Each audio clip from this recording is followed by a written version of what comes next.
प्यारे बच्चों, आपने बाल गोविंद भगत पाठ को अच्छे से समझ लिया होगा। तो आइए इस वीडियो में हम इसके प्रश्नों के बारे में चर्चा करेंगे। पाठ का पहला प्रश्न है, खेतीबाड़ी से जुड़े गृहस्थ बाल गोविंद भगत अपनी किन चारित्रिक विशेषताओं के कारण साधु कहलाते थे। तो इस प्रश्न का उत्तर आपने पाठ में पढ़ा है कि बाल गोविंद भगत अपनी निम्नलिखित विशेषताओं के कारण साधु कहलाते थे कि वे कबीर जी को अपना साहब मानते थे तथा उनके आदेशों पर चलते और कबीर के ही गीत गाते थे। वह सभी से खरा अर्थात अच्छा व्यवहार करते थे तथा किसी से झगड़ते नहीं थे।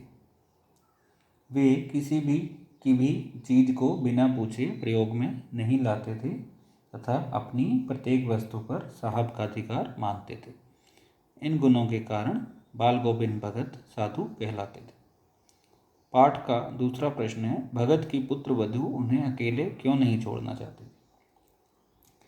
कि भगत के पुत्र की मौत के बाद उनकी पुत्र वधू उनकी सेवा में ही अपना पूरा जीवन बिताना चाहती थी, क्योंकि वह जानती थी कि बुढ़ापे में भगत को कौन भोजन खिलाएगा, बीमार होने पर उनकी सेवा कौन करेगा तथा कौन पानी देगा।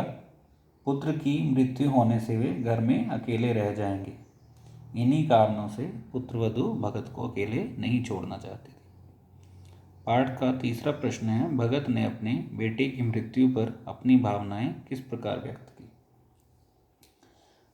भगत ने अपने बेटे की मृत्यु पर अपनी भावनाएं निम्न प्रकार से व्यक्त की हैं। मृतक पुत्र को आंगन में चटाई पर लिटाकर सफ़ेद कपड़े से ढक दिया तथा उसके ऊपर फूल और तुलसी के पत्ते बिखेर दिए और सिराहने पर एक दीपक जला दिया।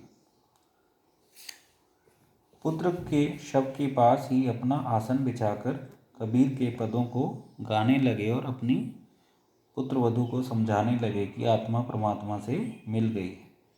उन्होंने अपनी पुत्रवधू से यह भी कहा कि यह समय रोने का नहीं है बल्कि उत्सव मनाने का है।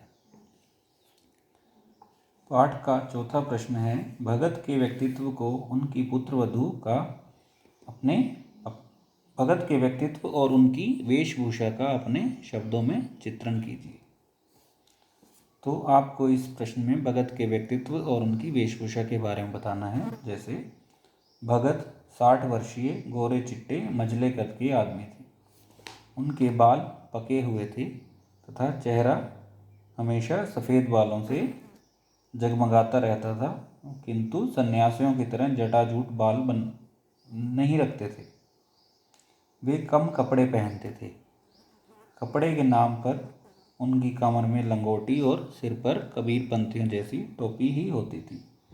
सर्दियों के दिनों में काली कमली ओढ़ रखते थे तथा माथे पर रामानंदी तिलक लगा कर रखते थे। उनके गले में तुलसी की बनी बेडोल माला डली रहती थी। इस प्रकार वे साधु वेश में रहते थे। पाठ का अगला प्रश्न है, बाल गोविंद भगत की दिनचर्या लोगों का अचरज का कारण क्यों थी। अर्थात जो बाल गोविंद भगत की दिनचर्या थी उसको देखकर लोग आश्चर्यचकित क्यों रह जाते थे। इसके निम्नलिखित कारण हो सकते हैं। जैसे पहला है, गृहस्थ जीवन में भी उन्होंने कभी भी साधुता को नहीं छोड़ा। दूसरा कारण हो सकता है, वह बिना पूछे किसी की भी चीज़ को प्रयोग में नहीं लाते थे। इसके पश्चात तीसरा कारण है कि वे भोर के समय ही प्रतिदिन 2 मील दूर जाकर नदी में स्नान करके लौटते थे और शरद ऋतु में भी नहाकर पोखर पर पद गाते। उन्हें देखकर लोगों को आश्चर्य होता था। तथा अगला कारण है कि अत्यधिक सर्दी के मौसम में भी वे ठंड में पद गाते, खंजड़ी बजाते और उनके माथे पर श्रम बिंदु चमक पड़ते थे।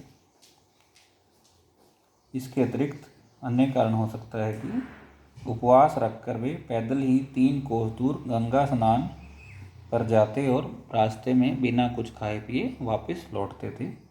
उनके इन्हीं गुणों के कारण लोगों को अचरज होता।